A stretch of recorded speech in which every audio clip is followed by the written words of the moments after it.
What makes the good life the good life? This podcast is on a mission to find out. So join us as we explore the Heartland's best and most honest voices. Venture to all four corners of York County, because when it comes to quality of life, it's all about keeping it local. Brought to you by the York County Development Corporation, this is 17 County. Thank you for joining us today. Be sure to like, subscribe, and review our podcast. Doing this helps grow our podcast, and we appreciate the help from our listeners. We'd also like to take the time to thank our members. Without these great members, we wouldn't be able to do what we do down here at YCDC. So we'd like to thank great members such as Cornerstone Bank, Nebraska Public Power District, Jensen Lumber, York State Bank, Corteva Agri-Science, just to name a few great businesses that help support what we do down here. If you want to learn more and about those member businesses and see what other members we have, or if you're interested about joining as a member, you can learn more at yorkdevco.com. That's yorkdevco.com. And so we'll jump into our interview.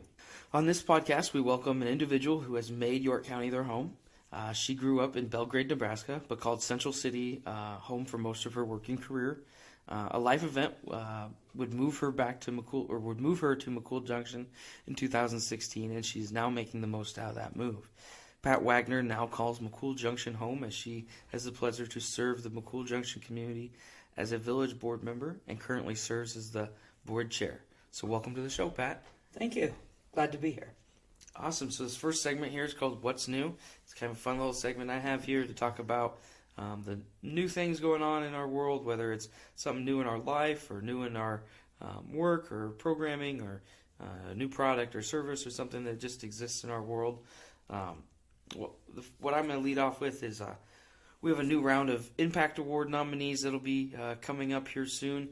We will have released the nomination forms when this podcast is coming out. So if you have anyone in the community within the last maybe 5 to 7 years who has made kind of an outstanding impact in the economic growth of York County, if you feel like they need to be recognized, whether it's a business owner or someone who has done something to improve the talent in the community, or someone who has worked to work toward housing in York County, anyone who's had maybe a positive impact in the economic growth of York County, we would really want to know about those individuals. So you can go to the York News Times website and nominate those individuals using a form and filling that out. So be on the lookout for that information. So Pat, what about you? What's something new going on in your world? Well, in my world, I'm working with from my old stomping ground, the Boone County Historical Society in Albion, Nebraska, to celebrate their 50-year anniversary. Working with those folks, but in this area, I'm just content to work as a viable part of the McCool community. We're excited about the new Junction pizza that's coming to town.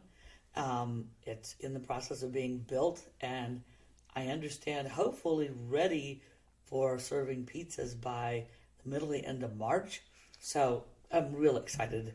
They're working really hard to get it put up, and I can only imagine some of the fun things that will happen this summer with their outdoor eating area and just some new fun things happening in McCool.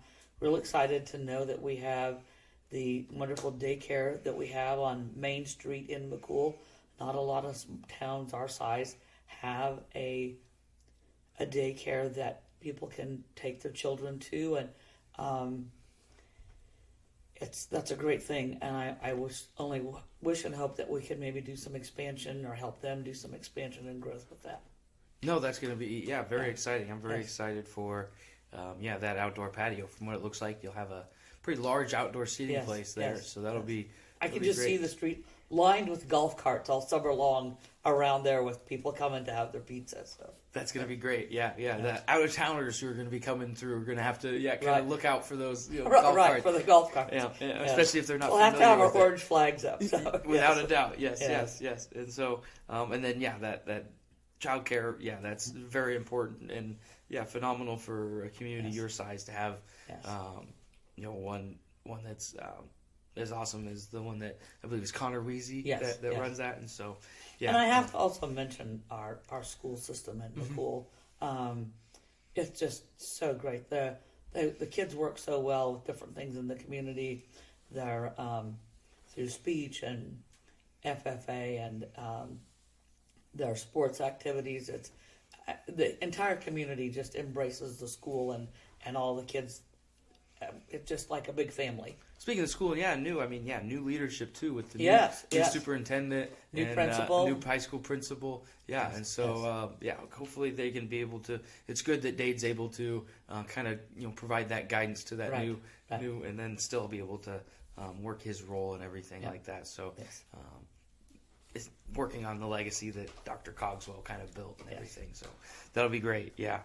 So let's jump into our interview here. Okay. So tell me a little bit. You grew up in, looks like rural Belgrade, Nebraska. So tell me a little bit about what life was like, growing up out there. Your parents, your siblings, any activities. Grew up on family farm. Mm-hmm. I was fourth generation to grow up on that farm, so had a great deal of meaning to me. My parents were farmers. My dad was a gunsmith. We had a gun shop in our basement, so I grew up with a lot of guns and powder and ammunition right under us. Could have blew our top off, who knows. Grew up working on the farm, helping do chores, chickens, cattle, hogs, the helping in the hayfield, those kinds of things. Went to a one-room schoolhouse that was on our property when I grew up. From kindergarten through 8th grade, so going to high school was quite a culture shock for a country girl. Quite a bit of a change from having probably 30 to 50 people. Maybe our capacity, our largest capacity was 22 kids. 22 from kindergarten through 8th grade. Oh wow! So you go to high school and there's several hundred, and it was quite a deal. So a little bit change of pace for you. Yeah, I have one sister. And that's a big part of why I moved to the area. She lives east of McCool Junction. She and her husband and her daughter is married, lives just down the road a ways, and their son lives on the farm there with them. So I felt I needed to be closer to family, and so that's what brought me to McCool Junction. Without a doubt. Yes. Yeah, that's really cool. Yeah. And so, what kind of activities kept you busy either through school or on the farm? What kind of hobbies did you kind of enjoy? Played with the neighbor kids, rode bicycles all over. We had neighbors to the north of us, to the south of us, so if we weren't doing what we needed to do to help out at home, we were on our bicycles at the neighbors. Our parents rarely knew where we were. No phone, nothing like that. We were home by dark and in the summertime, and that's where it went. So yes. Were the phones at the time the party lines? Oh yes, that's what it was. Yes. Always like to hear the interesting, fun stories of the people, the nosy kids. Well, we could listen to the neighbors. You could make prank calls. Nobody knew who you were. You can't do that now. There was no redial. It was and no caller ID, nothing like that. So I always enjoy those kind of stories. And so, what was your kind of plan for after high school? Did you know you wanted to, go to like schooling, or did you want to go find employment? What I wanted to do was go to art school, and that would have been in Chicago. It would have cost a great deal of money, and I'd have been a big fish, a little bitty fish in a great big pond. So that changed. My folks kind of directed me to, why don't you do the business school thing and see how that goes?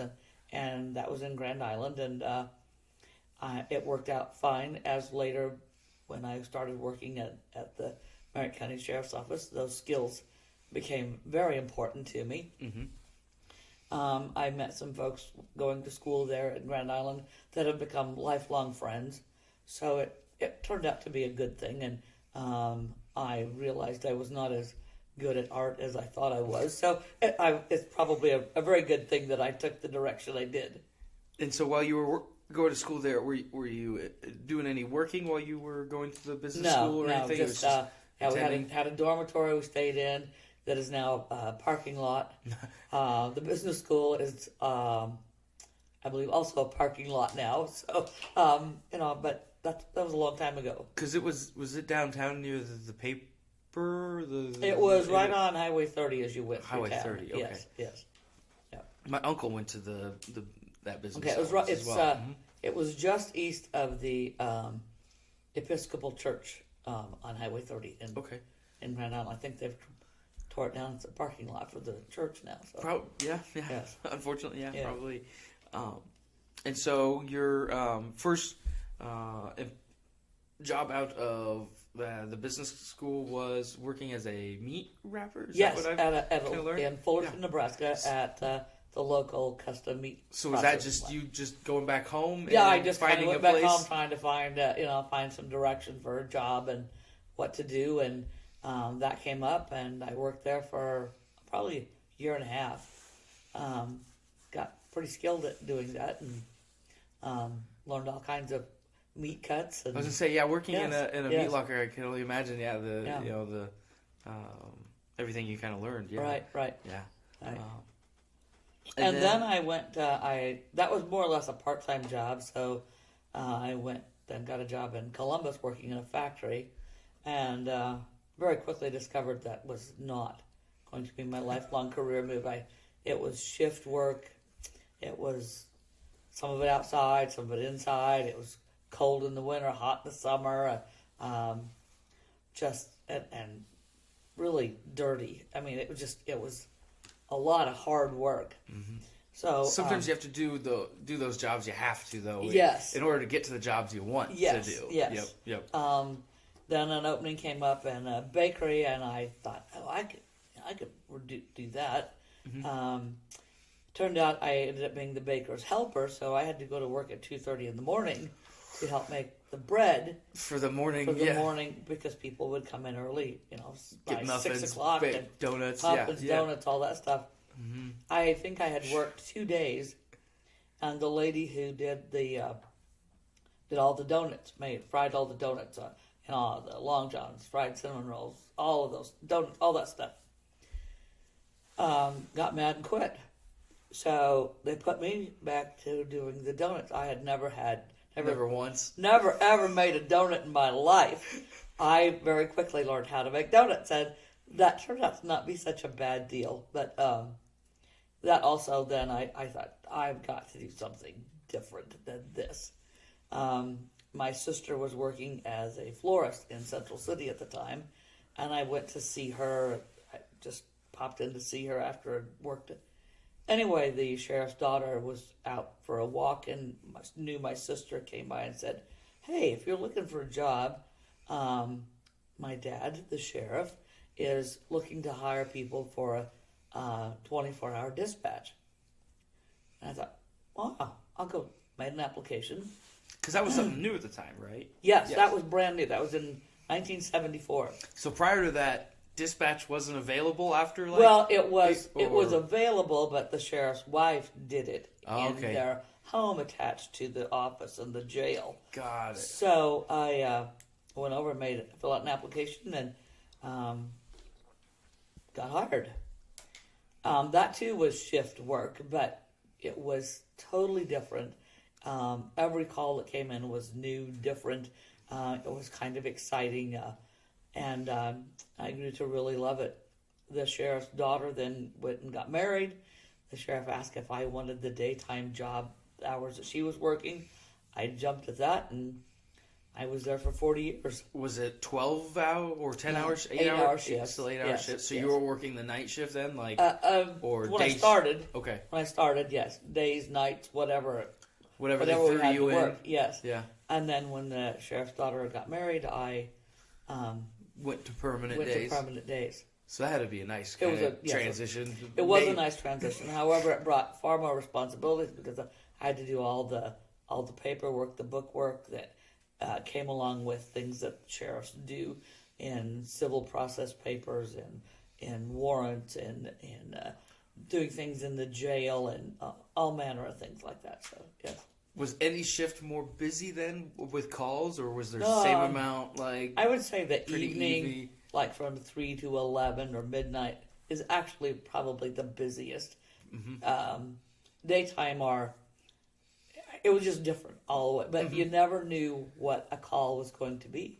It could be, somebody had a cat in a tree, or just came to mind. It was or the next one could be a baby choking, or somebody's house on fire, and it was county wide, so there were 5 different communities, all of which had their own ambulance, fire department, and the county did the sheriff's office, the local, did county-wide law enforcement. So we had people all over the place all the time. I can really imagine, those, the work for that. I mean, how rewarding it would be at times, and then how stressful it could be at times, and everything in between. And I'm sure. Summer storms became pretty intense at different times. So, because you were probably part of the emergency management, like everything. Yes. That task force to keep everything kind of organized and everything. And so, how were you able to kind of, did you meet your husband before or after this time period? I met my husband, I had been working at the sheriff's office probably 12 years or more, and I met my husband through a mutual friend. He had been divorced, and my friend was widowed. There was a group of folks that widowed and divorced people that got together just to kind of hang out and commiserate with each other, I guess. Well, I mean, you have commonalities. Right, they had common things. You have things in common with each other. And a good friend of mine thought he and I would make a good match, so we started going out, and we eventually got married because I was a little skeptical of marrying a man with 2 children, small children, but it worked out fine. And then he helped raise his kids, and they're on their own. And so that was kind of good then that you didn't have to balance the working the night shift with trying to raise a family and all of that, because that can be kind of stressful in its own right. Correct. So great that you were able to be on days and everything. And so, what did you enjoy kind of most, I guess, about working? As a dispatcher, what was kind of something that... I think the variety, the not knowing what the next call might be, and being able to help people through different areas of training. You're able to get someone through doing CPR on the phone, and know that they're able to save someone. I think that was one of the most rewarding parts of it. Training other people to be dispatchers, that as people came in, we'd have turnover of some staff. Some people are well suited for that, and some folks really weren't. So sometimes we'd have a lot of turnover, and sometimes you'd find people that, this is a good fit, and they really worked well. You hope they don't leave for something some better opportunity or something. Yes. Yeah. Mm-hmm. And so you raised those kids. You worked your career there at Merritt County Dispatch, and then you make your move to McCool. Talk about your move to McCool. It was getting closer to family, right? Yes. Because after your husband passed, right? And correct. And you wanted to be involved in the McCool community. So why was being involved something that you wanted? Why was that very important to you? Well, I guess I was retired, and I had time on my hands. I think one way to embrace a community is to get involved. I saw there was an opening for a board member for the community, and I thought, I'll just put my name in the hat.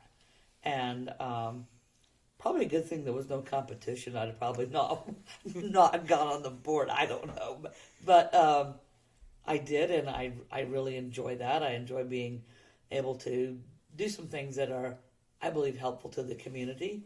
I'm active in church, active in auxiliary, book club. We have a book club that I belong to. So it's a good way to get acquainted with people. Very good way to get acquainted. Good way to get to know the town and the people. And I enjoy helping out. I imagine you knew a little bit about the community before you moved there, but what's kind of been something that's maybe kind of surprised you over the last 5-6 years that you've lived there? Maybe it's something that maybe you weren't expecting when you moved there that kind of surprised you. It was something I was hoping that would happen, and I'm glad it did. That everyone in the community has been so welcoming. I've had neighbors help me do things and I've helped them do stuff. You just become a family, in a bigger sense of the world, and a 300 member family in the whole town. So that's been a great thing. Something you mentioned, in my kind of pre-interview was your genealogy, and how did you find a passion for that? Where did that come from? Well, that came from asking my dad about his family and him telling me he didn't know much. So I decided I want to know more. And I just started doing some digging. And my mom was kind of a keeper. I wouldn't say a hoarder, but a keeper of documents and things. So that was where I started. And when I first started doing this, there wasn't Ancestry or Family Search or the shows on TV to give you all these the cheat codes that we have these days. All of these things that were so helpful. It was writing letters, seeing what a courthouse might have, going to local courthouses and digging through records and things, and then it's. Because they probably couldn't just scan an email. No, either. There was no email even then. Right. So you had to physically. I had to physically go and look things up. Then it just became kind of the thrill of the hunt, so to speak, to be able to find something new and different. And now with the things of Ancestry, Family Search, the things that are available via the internet have broadened that so much that now I believe it's just a way to honor my family.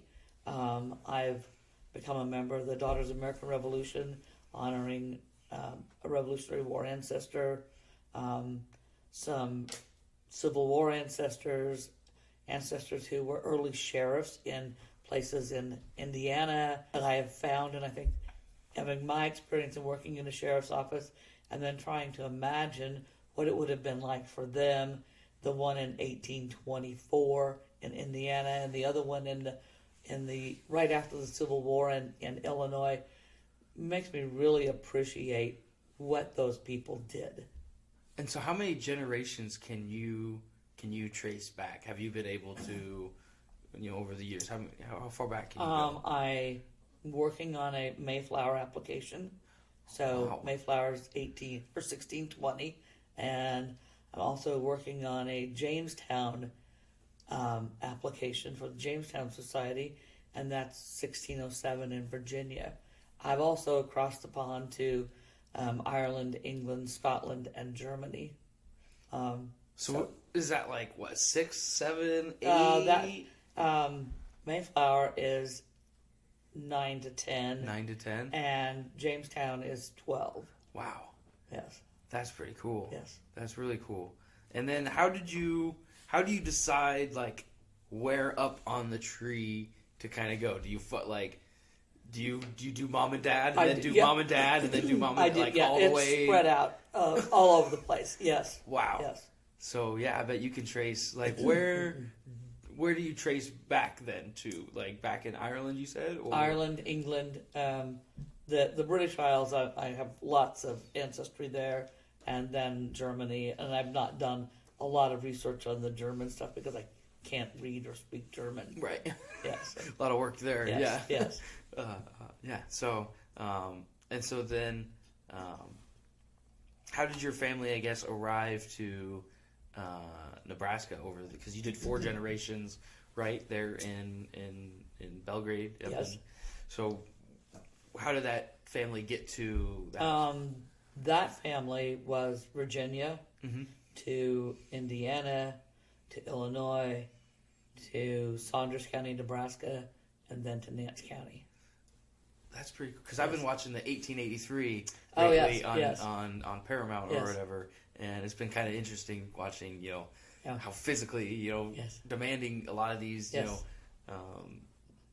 Europeans didn't kind of realize how They had no idea, and how the crossing would be. Well, when you think about the rivers and the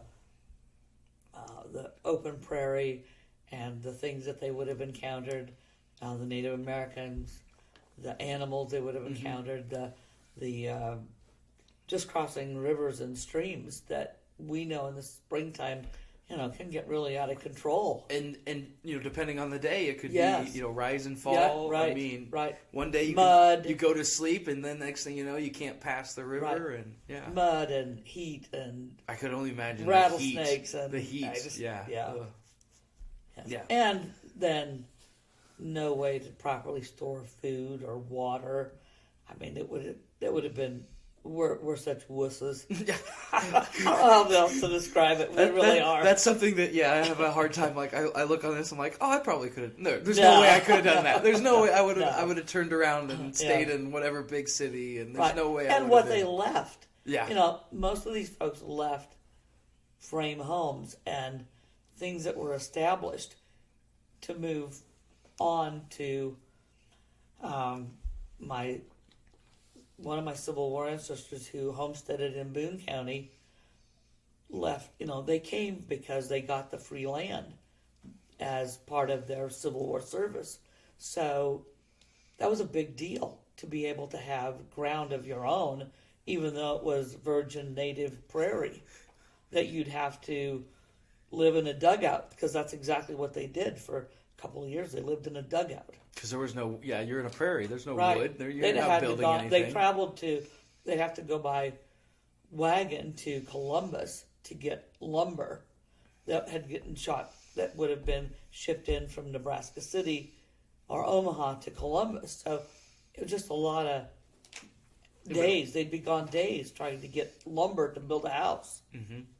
And then you hope that they have enough so Yes. you Yeah. can do it all. Yeah. Yeah. I could only imagine that. Yeah.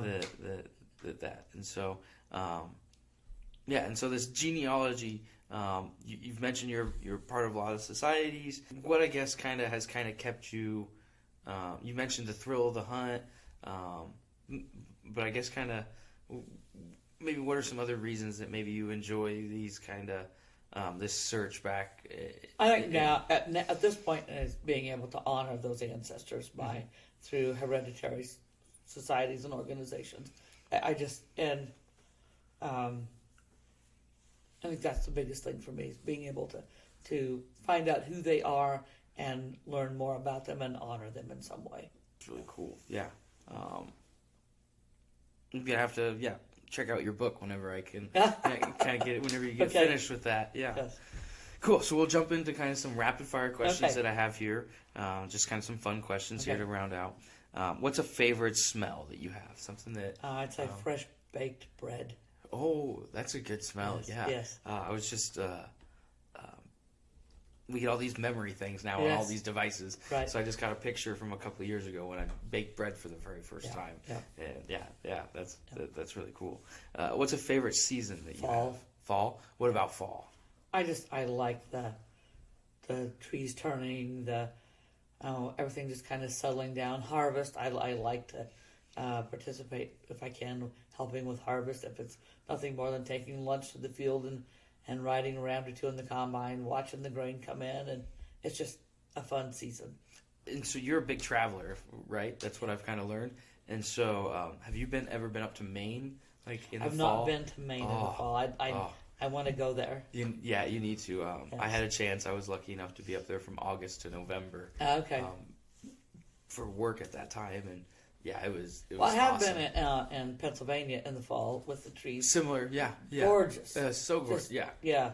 It can't even describe how pretty they are. Yeah, and if you're any sort, enjoying the outdoors, I mean, yeah, up there in Maine, I mean, it's just a outdoorsman's paradise. I mean, there's rivers everywhere, and it's incredible. Moose. Did you see moose? I never saw one or anything like that, no, but I did see some black bears and deers and things like that. Yeah, when we went to the parks. Yeah. What's your favorite way to kind of spend a day off? When you have the time? Well, either with the grandkids or the great nieces, it's just fun to spend a day with them doing something fun. Is there an activity that you guys like to do, maybe every year or something? I like to take them out to Lexington. There's this time of year, there's a place out there, a power plant, and the eagles gather so that they can get the fresh water out of the river because the lake's all iced over, and you can watch the eagles. I love to do that. So, that would be a lot of fun. Yeah. That would be a good time. What's a favorite restaurant here in York County? Well, it's a draw between Carrie's or Chances Are. It's pretty tough to beat either one of them. So definitely, yeah. Yes. That Carrie's is. Yeah. I'd be in there every day. I feel like if I lived down there. Yeah. Cool. What's a favorite memory that you have here in York County over your last few years here? Well, I'm still making them. I think just spending time with family. That's really good that you've been able to. The McCool was the place that had that close family. Yeah. So this is kind of a fun one. You receive $6,000 to do whatever you want with. What would you do with that money? Well, now that I know I have the ancestors I do in Pennsylvania and Virginia and Vermont in that area, I'd take that and I'd be on a run that way to do research. And just spend the whole time up there? I would, yep. It is really, that was something, it's crazy how, think of how old America is until you get back up into that New England, area. Because everything's so new. There's not really, old buildings really here in the plains or anything. We're just now maybe getting into that time period where we have older buildings that are 100, 200 years old. I mean, they've had 100, 200-year-old buildings since we've had buildings being built. It's kind of cool to see their history. Favorite show I like to watch on one of those DIY channels. It's Stonehouse Revival. It's a guy in Pennsylvania who brings out the stone works in some of these old homes that are been here since the 1650s, 16s, 1700s, before the Revolutionary War. And I watched some of that and think, oh, wow, that's so cool. It is. I mean, those old buildings. How those houses have been preserved and how he brings out the character of those homes. So, yes. Yeah, it's really cool that people care that much about those types of histories. We need that. We need to keep that. We need to preserve that and everything. What's a favorite candy or candy bar? Heath Bar. Heath Bar. Yep. Was that something that you got as a kid all the time? No, I just like them. I like the chocolate and then the toffee, the hard toffee to kind of bite off and chew on. It's good. Now I know what I need to bring down when I need to bribe. Yeah. Okay. Got that in mind. What's a favorite county or local event? Something that you've maybe something the that you enjoy? Fair. Yeah. Watching the great nieces with their livestock at the county fair. So they do 4-H. They stay active in that. Cattle, sheep, chickens, rabbits, the whole works. So they do the bottle feeding then? Yes. That was always good time, fun to see. Cool. And so this last segment here is kind of a fun segment. Just talking about the good in our lives. It's kind of sometimes it can be a little doom and gloom, with the world and everything that's going on. So this is just kind of talk about the fun things going on. For me, it's hockey season. I'm a big fan of hockey. It started like a couple months ago, but they're just now really getting into the swing of things. They're about halfway through the season. I'm gonna be going to some Lincoln Stars games here soon, and so I'm really excited about hockey. It's something that I really wish I could have done it growing up. I really enjoyed the sport as I've become an adult and kind of gotten to enjoy the sport what it is, and so it's always really fun for me. This time of year to kind of get to go to a hockey game. So, what about you? What's something kind of good going on in your life? Oh gosh. Again, just spending time with family. We just had the holidays, so I mean, Yes. did you have a good time with good them? Christmas. Spent time with my sister and her family, and then with my daughter and her family. Had a good time with those.